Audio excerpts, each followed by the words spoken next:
নিবন্ধন এবং প্রতিযোগিতামূলক পরীক্ষার প্রস্তুতির জন্য বিগত সালে আসা গণিত প্রশ্ন নিয়ে সাজানো ধারাবাহিক পর্বের আজকে চতুর্থ পর্ব। আজকে আলোচনা করব সরল মুনাফা নিয়ে। 1 নং প্রশ্নে বলা হয়েছে ছয় সমস্ত 4/1% হার সুদে কত সময়ে 96 টাকার সুদ 18 টাকা হবে। তাহলে আমরা এখানে একটি সূত্র প্রয়োগ করব, PNR। এখানে আই সমান সমান দেওয়া আছে 18 টাকা,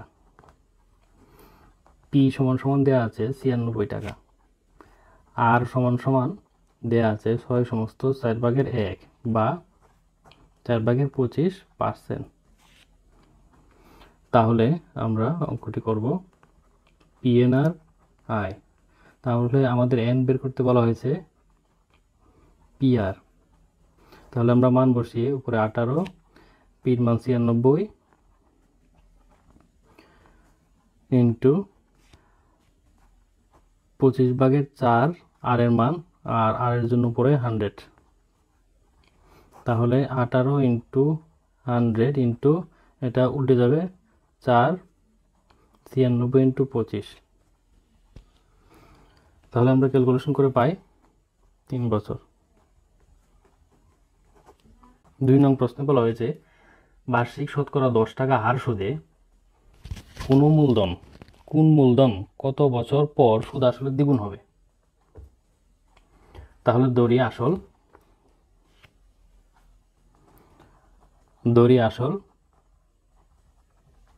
100 টাকা, যেহেতু বলা হয়েছে সুদ আসলে দ্বিগুণ হবে, তাহলে সুদ আসল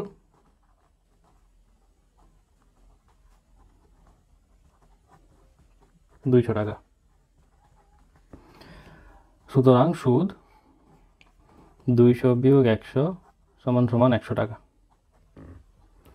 তাহলে আমাদের বের করতে বলা হয়েছে কোন মূলধন কত বছর পর সুদ আসলে দ্বিগুণ হবে। তাহলে আমাদের বের করতে বলা হয়েছে এন।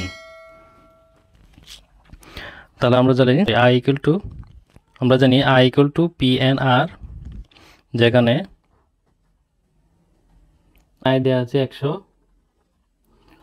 পি দেওয়া আছে 100, আর দেওয়া আছে 10। সুতরাং N equal to interest to PN। আয়ের মান 100, পির মান 100, আর এর মান 10 ইন্টু 100,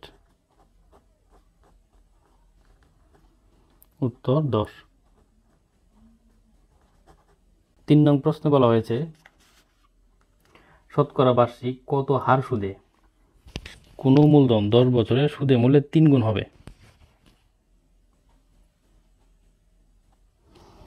তাহলে ধরি পি ইকুয়াল টু 100, যেহেতু বলা হয়েছে সুদে মূল্যের 3 গুণ, তাহলে টি ইকুয়াল টু মানে টোটাল 100 গুণ 3 সমান সমান 300।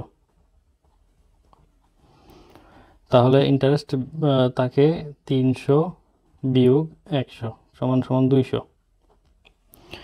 তাহলে আমাদের বের করতে বলা হয়েছে আর এর মান। তাহলে আমরা জানি PNR, সুতরাং R equal to I by PN, যেখানে আই এর মান দেওয়া আছে 200, পির মান দেওয়া আছে 100, আর এন এর মান দেওয়া আছে 10 ইন্টু 100। তাহলে ক্যালকুলেশন করলে তাকে 20 আনসার। তারপর 4 নং প্রশ্নে বলা হয়েছে একই হার সুদে 300 টাকার 4 বছরের সুদ এবং 500 টাকা 5 বছরের সুদ একত্রে 148 টাকা হলে শতকরা বার্ষিক সুদের হার কত। তাহলে শতকরা বার্ষিক সুদের হার বলা হয়েছে। তাহলে যেহেতু বলা হয়েছে একই হার সুদে 300 টাকা 4 বছরের সুদ এবং 500 টাকা 5 বছরের সুদ, তাহলে আমরা লিখতে পারি PNR plus PNR equal to 148। তাহলে আমরা মান বসিয়ে পাই পির জন্য 300 ইন্টু 4 বছর ইন্টু আর এর মান দেওয়া নেই, আর এর মান বের করতে হবে, প্লাস দ্বিতীয় শর্তে বলা হয়েছে 500 টাকা 5 বছরের সুদ, 500 into 5 into R equal to 148। তাহলে আমরা ক্যালকুলেশন করে পাই 1200R plus 2500R equal to 148। তাহলে দুটো যোগ করলে আসে 3700R ইকুয়াল টু 148 বা R ইকুয়াল টু 148/3700। যেহেতু R শতকরা, আর এর মান পার্সেন্টে, তা সেহেতু 100 দিয়ে গুণ করতে হবে উপরে। তাহলে ক্যালকুলেশন করলে আসে 4%। 5 নং প্রশ্নে বলা হয়েছে শতকরা বার্ষিক 4 টাকা হার সুদে কত টাকার 5 বছরের সুদ 4 টাকা হবে। তো এখানে আমাদের প্রিন্সিপাল বের করতে বলা হয়েছে। তাহলে আমরা জানি PNR ইকুয়াল টু ইন্টারেস্ট বা P equal to interest by NR, যেখানে I equal to 4, N equal to 5 এবং R ইকুয়াল টু 4। সুতরাং মান বসিয়ে পাই 4 5 ইন্টু 4 ইন্টু 100, 4 4 কাটা 5 20 100, সুতরাং 20 টাকা। 6 নং প্রশ্নে বলা হয়েছে 450 টাকা বার্ষিক 6% সুদে কত বছরের সুদে আসলে 558 টাকা হবে। তো এখানে টোটাল দেয়া আছে 558, পি দেওয়া আছে 450, সুতরাং I ইকুয়াল টু 558 মাইনাস 450, সুতরাং 108 টাকা। এবং আর দেয়া আছে 6, আমাদের n এর মান বের করতে হবে। সুতরাং আমরা জানি I ইকুয়াল টু PNR বা PNR ইকুয়াল টু I, সুতরাং n equal to I by PR। সুতরাং মান বসিয়ে পাই I এর মান 108, P এর মান 450 এবং R এর মান 6 ইন্টু 100। এটা ক্যালকুলেশন করলে পাই 4 বছর আনসার। 7 নং প্রশ্নে বলা হয়েছে বার্ষিক শতকরা 10% হারে 1000 টাকার 2 বছর পর সরল ও চক্রবৃদ্ধির মুনাফার পার্থক্য কত। তাহলে আমরা জানি সরল মুনাফা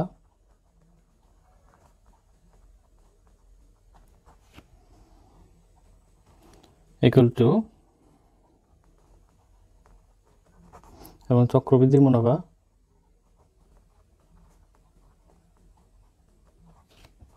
equal to C minus P, যেখানে C সমান সমান P into 1 plus R to the power N।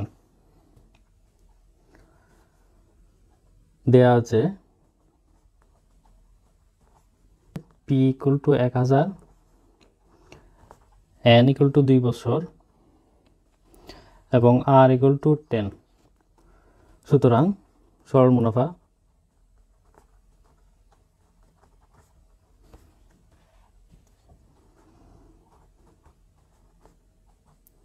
PNR মান বসিয়ে পাই 1000 গুণ n এর মান 2 আর r এর মান 10 বা 100/10। সুতরাং এটা ক্যালকুলেশন করলে আসে 200 টাকা। আবার চক্রবৃদ্ধির মুনাফা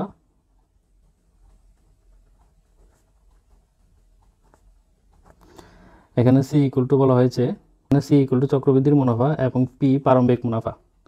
প্রারম্ভিক মুনাফা আমরা পেয়েছি 1000 টাকা। তাহলে আমরা C এর মান বের করব। C equal to P into 1 plus R to the power N। P 1000, 1 plus R এর মান 100 আর 10/100 আর N ইকুয়াল টু 2। সুতরাং চক্রবৃদ্ধির মুনাফা C equal to P into 1 plus R to the power N এবং এগুলোর মান বসিয়ে পাই P এর মান 1000, 1 প্লাস 10/100 হোল স্কোয়ার। সুতরাং 1000 ইন্টু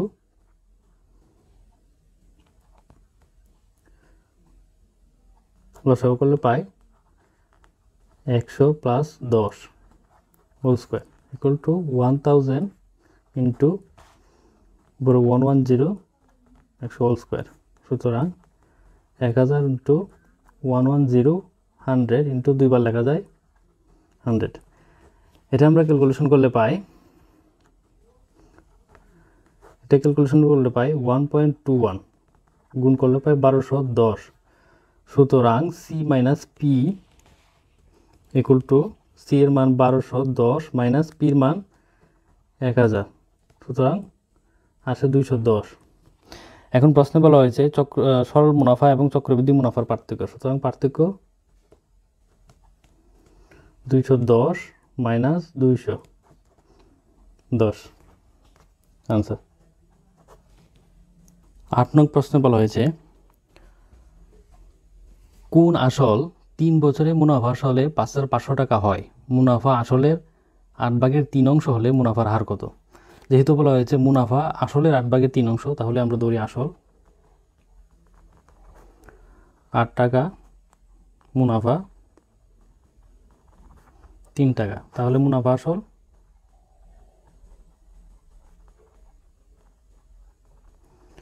11 টাকা।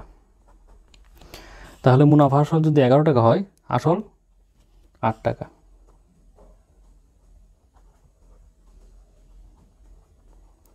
এগারো টাকা হলে আসল 8 টাকা, মুনাফা আসল 1 টাকা হলে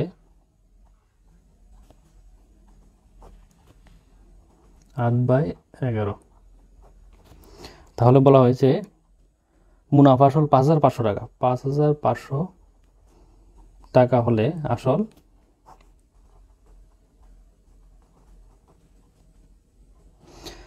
তাহলে এটা ক্যালকুলেশন করলে পাই 4000 টাকা।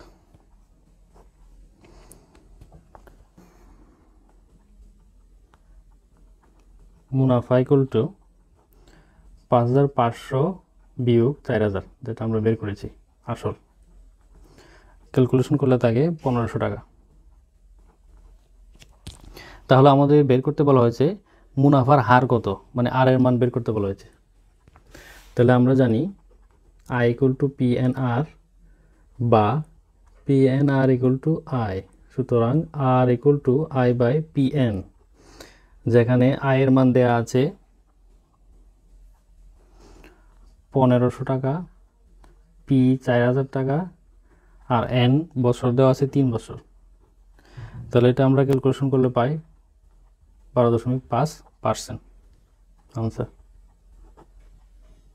9 নং প্রশ্নে বলা হয়েছে 10% মুনাফায় 3000 টাকা এবং 8% মুনাফায় 2000 টাকা বিনিয়োগ করলে মোট মূলধনের উপর গড়ে শতকরা কত হারে মুনাফা পাওয়া যাবে? তাহলে আমরা এখানে বলা হয়েছে 10% হারে 10% মুনাফায় 3000 টাকা এবং 8% মুনাফায় 2000 টাকা। তো আমরা মোট মুনাফাগুলো বের করি।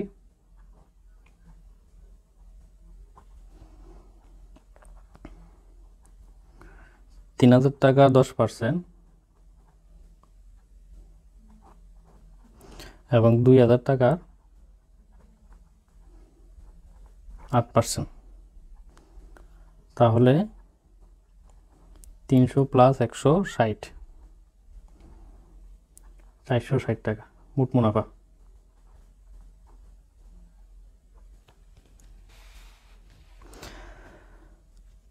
সুতরাং মোট মূলধন হবে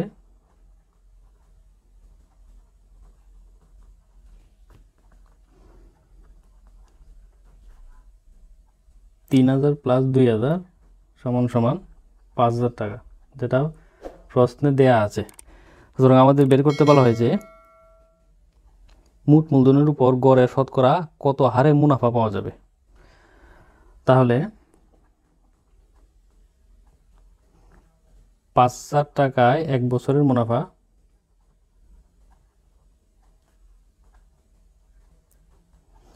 আমরা পেয়েছি 460 টাকা। 1 টাকা এক বছরের মুনাফা 460/5000। সুতরাং 100 টাকা শতকরা, যেহেতু বলা হয়েছে 100 টাকা এক বছরে মুনাফা হবে 460 × 100/5000।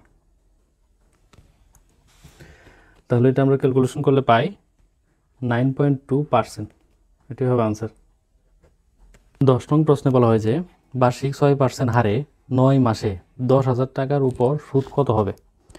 তাহলে আমরা এখানে দেওয়া আছে আর দেওয়া আছে 6, এন দেওয়া আছে 9 মাস বা 9/12।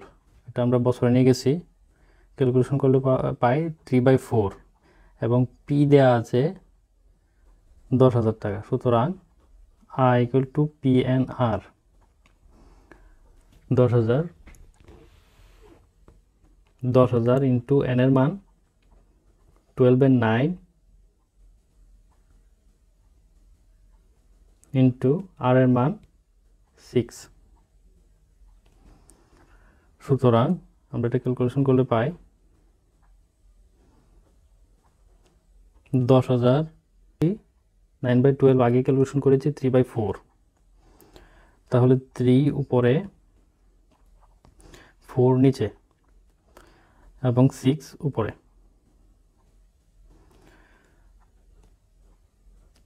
ক্যালকুলেশন করলে পাই 450 আনসার।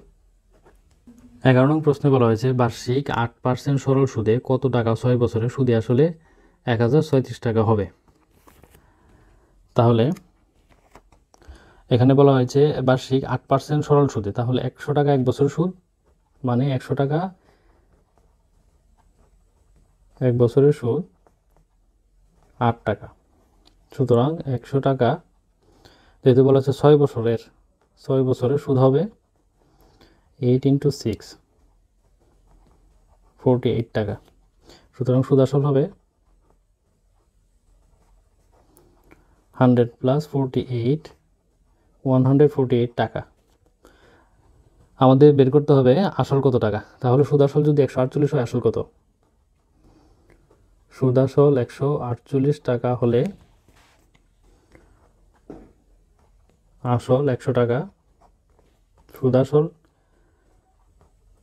1 টাকা হলে আসল 100/148 টাকা। দেওয়া আছে সুদ আসল 1036 টাকা। সুতরাং সুদ আসল 1036 টাকা হলে আসল হবে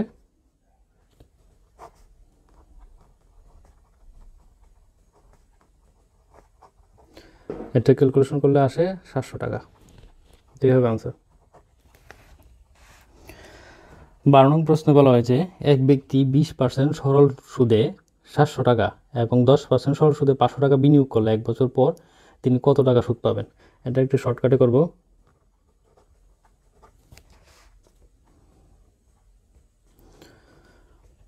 শর্টকাটে বলা হয়েছে 700 টাকা 20%, তার মানে 700 × 100/20 যোগ, আবার বলা হয়েছে 500 টাকা 10%, 500 × 100/10। এটা আমরা ক্যালকুলেশন করলে পাই 140 + 50, সুতরাং 190 টাকা। এটি হবে আনসার। 13 নং প্রশ্নে বলা হয়েছে শতকরা বার্ষিক 12 টাকা হারে 600 টাকা 6 মাসের সুদ কত হবে। তাহলে এখানে দেওয়া আছে P = 600, R = 12 টাকা, তার মানে 100/12। এন দেওয়া আছে 6 মাস, 6 মাস মানে 6/12 বা হাফ। সুতরাং I = PNR, পির মান 600 × হাফ, এন এর মান হাফ ইন্টু আর এর মান দেওয়া আছে 100/12। সুতরাং এটা ক্যালকুলেশন করলে আসে 36 আনসার। ধন্যবাদ আমাদের সাথে থাকার জন্য। পরবর্তী ভিডিও দেখার আমন্ত্রণ জানিয়ে শেষ করছি।